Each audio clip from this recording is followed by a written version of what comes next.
If you're a marathoner right now dealing with knee pain, losing your fitness is probably just as scary as the knee pain itself. You spent months building up your base, hitting your long runs, your race paces dialed in, and now your knee is threatening all of that hard work right before race day. Here's what I need to tell you before anything else. Stopping completely is almost never the answer. What is necessary is training smarter, thinking of other ways that you can continue to maintain your aerobic fitness without as much load. This is exactly what I'm going to go over today. 3 different ways that you can modify your training volume. That way you don't lose your fitness or you're not ready for race day. Let's dive in. One of the first and most important modifications that you can make are walk-jog intervals. And this isn't just about going easy. This is about being smart and allowing your body, or your knee in this instance, to still run. A lot of the times, runners feel the knee pain and they just push through the whole mileage and their knee starts to feel even worse. Walk jogs are the middle ground. You can still run, but you're also taking breaks in between. It's very simple. You can start with a 1-to-1 ratio or a 2-to-1 ratio. You're going to be doing jogging for a certain duration. I recommend starting with a 1-to-1 ratio, so 1 minute of jogging, 1 minute of walking. And this is the best part about it. If you're feeling pretty good, this 1-to-1 ratio can quickly turn into a 5-to-1, an 8-to-1, a 10-to-2.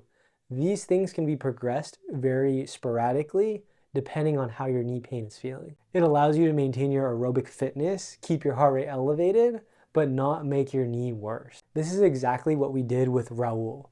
When he came to me, he thought walk-jog intervals were actually going to set him back. But within 4 weeks, he was running continuously. Within 8 more weeks, he hit a 20-minute marathon PR. Walk-jog intervals are a good start, but they need proper progression. Here's exactly how you would start. If the running intervals increase your pain over a 4 out of 10 on a pain scale, reduce the running volume. If it's less, increase the volume. So go off of it based off how you're feeling on a day-to-day basis. It's okay if one day you're doing a 1-to-1, the next day you're doing a 4-to-1. The goal of this is just to find the threshold without aggravating your knee. This is going to allow you to get your time on feet and the mileage that you need to rack up before race day. The second modification is the elliptical. In my opinion, this is one of the most underutilized tools that marathoners use because the elliptical replicates the aerobic demand of running without the load on your knee. So you're able to maintain the heart rate, your aerobic fitness, but you're not worried about all the impact that's going to be sustained while you're on the elliptical. For runners who have specific pain upon impact when landing, this is going to be a good go-to because you're not going to be worried about every single landing. This will also allow you to train at the specific intensity that you need for marathon training without aggravating the knee. For the elliptical, you're focusing more about effort. If your training plan calls for an easy run, do an easy elliptical ride. If you're doing tempos, do the hard tempos on the elliptical. You can aim for the same duration, same time that you would have been doing running, and this is going to keep you from falling backwards. I have clients that have maintained their aerobic fitness solely with the elliptical for a couple of weeks until they were able to build up to walk-jog intervals. This is highly underutilized and I highly recommend it. With the use of the elliptical, this makes the transition back to running so much smoother. The third modification, and honestly the most important one, is strength training. Here's what runners don't understand.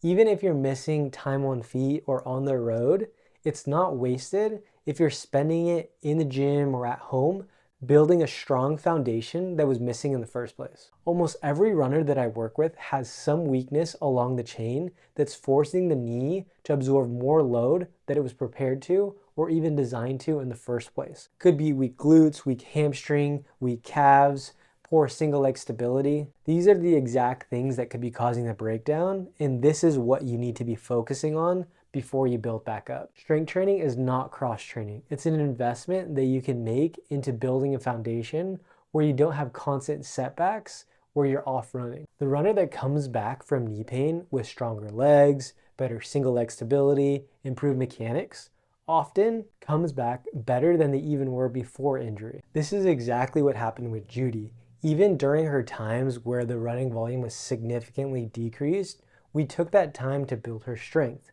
emphasize single leg stability, so when her running volume did increase for Boston, she was ready. So focus on staggered or single leg movements, whether it's a staggered squat, split stance, single leg squat, single leg RDL, step down. These are all really good movements that specifically relate to running and improve your single leg stability. Now, strength training isn't something that you need to do every day. If you're doing 3 times a week, that's plenty. Build up habits, focus on what's essential, those single leg or staggered movements. That way you can get back to the running faster. So those are the 3 training modifications that keep you aerobically fit, keep you moving, and keep you on track for that marathon. Here's the thing that I want you to take away from this video. Knee pain doesn't have to mean stopping your training. Often it means training smarter and modifying your training volume.